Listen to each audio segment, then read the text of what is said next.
우리는 모두 늙어가고 있습니다. 노인이 되는 것은 즐겁지 않습니다.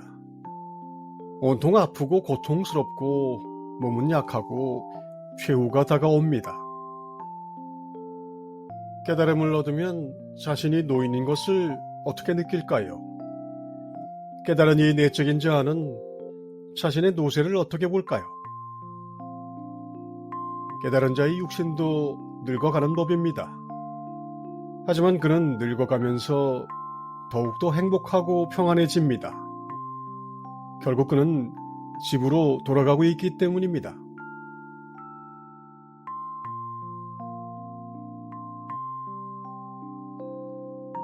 목적지에 다다른 여행자는 자기 짐을 챙겨서 미련 없이 기차에서 내립니다.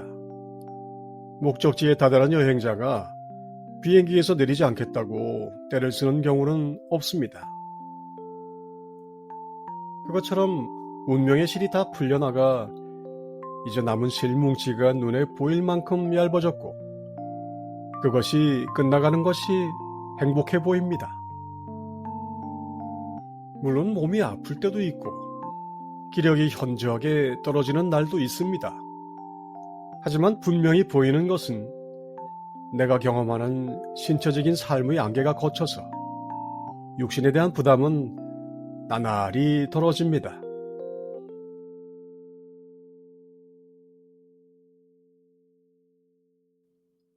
고통으로부터 초연할 수는 있지만 그래도 고통은 있습니다.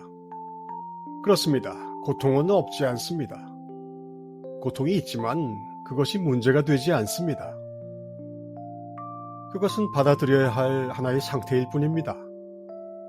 어떤 상태이든 있는 그대로 받아들여야 할 하나의 경험이고 또한 마음의 상태이기도 합니다.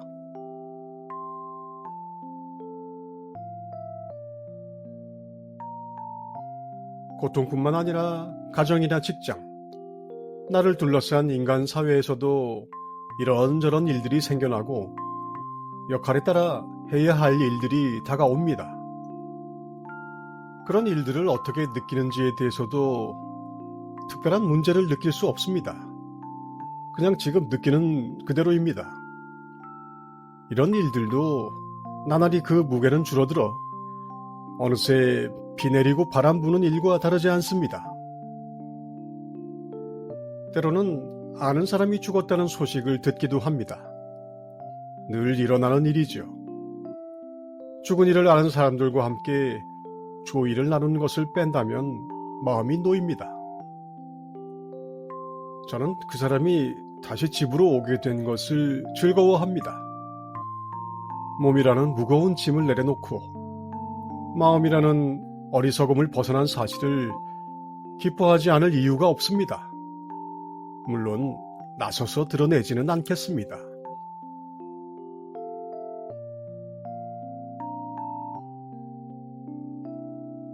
이처럼 깨달음이란 모든 것에 단순해지는 것입니다. 영원한 것을 빼고 나면 모든 것은 잠시 있다 사라지는 것들이라 우리가 크게 개의할 것이 없습니다. 참나와 영생의 말들은 잠시 있다 사라지는 것들에 얽매여 근심 걱정으로 고통스러워하는 사람에게 분명 복음입니다. 그러나 그것이 복음이 되는 것은 그가 그 복음을 적용해 살 수 있을 때입니다. 복음을 적용해 산다는 것은 복음을 잊지 않는 것을 넘어서 영원히 살 것처럼 공부하고 바로 내일 죽을 것처럼 일상을 사는 것을 말합니다. 그렇게 살면 그것이 깨달음의 자리입니다.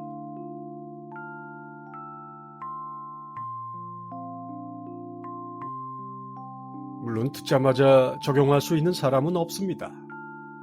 그런 복음들은 땅에 뿌려진 꽃이처럼 시간이 조금은 지나야 싹이 트고 아름다운 잎과 술을 맺고 나중에는 열매가 되어 손에 잡힙니다. 이런 모든 것들을 듣고 보면서 깨달은 이의 삶을 묻는 것은 어떤 이유에서일까요? 겉으로 보이는 것마저 보통 사람과는 다르지 않을까 하는 기대에서 나오는 물음입니다. 하지만 기억하십시오. 겉으로 보이는 것은 잠시 있다 사라지는 것들 뿐입니다. 깨달은 이의 육신이라고 해서 다를 수는 없습니다. 잠시 있다 사라지는 것들은 아무런 힘이 없습니다.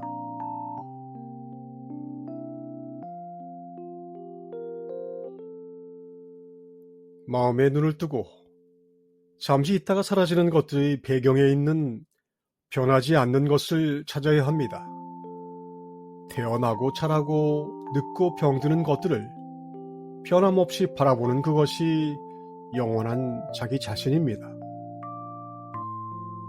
영원한 자기 자신을 깨우치고 그것으로 일상을 사는 사람을 깨달은이라고 합니다.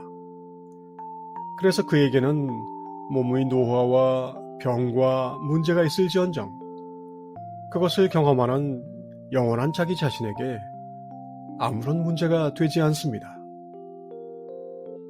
오히려 그것들은 그가 집으로 다시 돌아가게 될 것을 알려주는 반가운 소식입니다. 기차가 곧 역에 다다를 것이라고, 비행기가 곧 착륙할 것이라고 알려주는 아름다운 신호입니다.